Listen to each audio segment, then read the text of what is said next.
Muy bien, jóvenes, en esta ocasión vamos a estar dando una pequeña introducción a la elipse.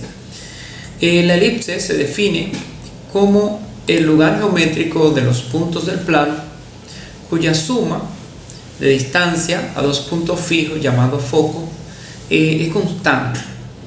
Quiere decir esto que si nosotros tenemos un punto fijo P en el plano, la distancia desde el foco a P más la distancia desde P al foco 2 va a ser constante, la suma de su distancia.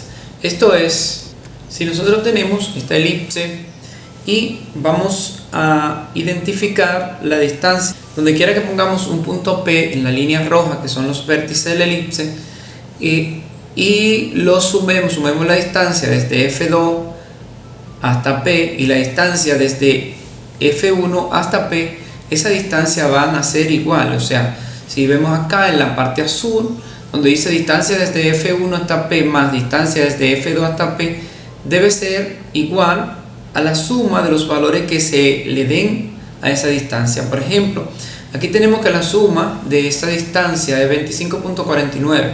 Si lográramos fijar este punto donde no se mueva la elipse, y pudiésemos verificar que sin importar el punto donde se encuentre P, esa distancia fija va a ser constante.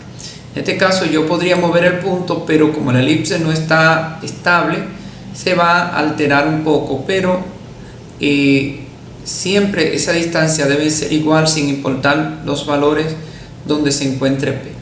Ahí tenemos un valor de 26.42. El cambio se debe a que la elipse no se puede mantener estable porque está en un simulador. En este caso, si nosotros lográramos mantener esa elipse estable, siempre se va a ver que la suma de la distancia, sin importar dónde se encuentre P, va a ser una distancia, un valor constante, sin importar dónde esté P. Si lo movemos ahí, tenemos 26. Si lo movemos acá, si lo movemos acá, si lo movemos acá, tenemos 26.09. Si lo movemos acá, tenemos 26.08. Lo importante es que la suma de esta distancia PF1 a PF2, siempre la suma de ella debe ser constante.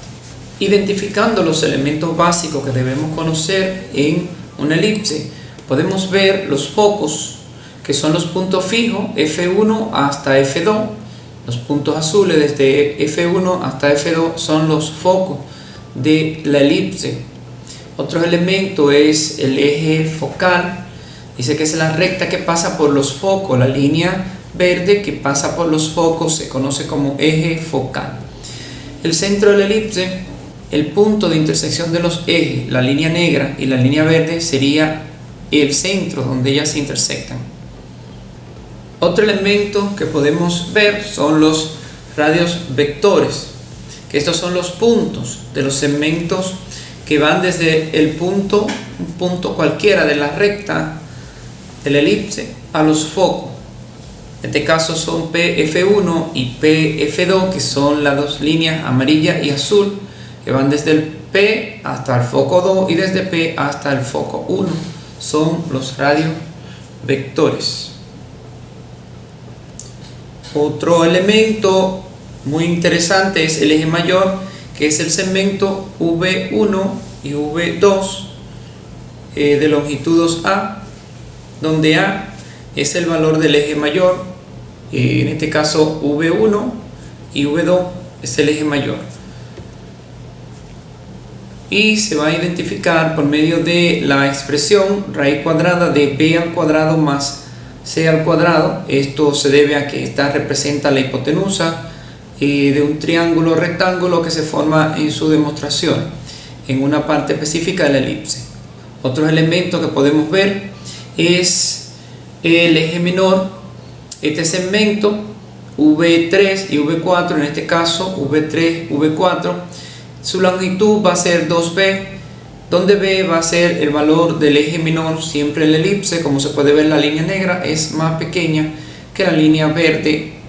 La línea verde es el eje mayor y la línea negra sería el eje menor.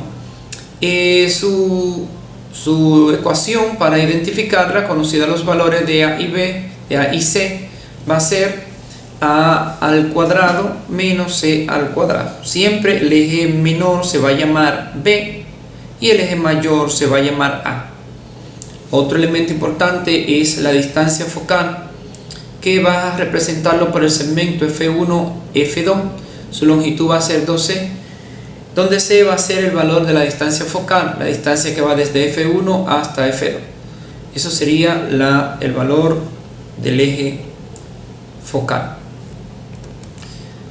Su ecuación la podemos identificar con C igual a la raíz cuadrada de A al cuadrado menos B al cuadrado. Sería la ecuación para identificar esta distancia focal. Siempre es interesante una elipse, siempre que vayamos a buscarla, y tener esos tres valores son lo básico, lo más importante de la elipse para poder identificarla. Muy bien, muchachos, pues nada, hasta aquí vamos a dejar este tutorial para continuar la parte de la introducción en otro, de manera que no se haga tan pesadito. Les recomiendo que hagan sus resumen, que analicen sus elementos básicos para que le puedan sacar el mejor provecho. Ahí lo veo.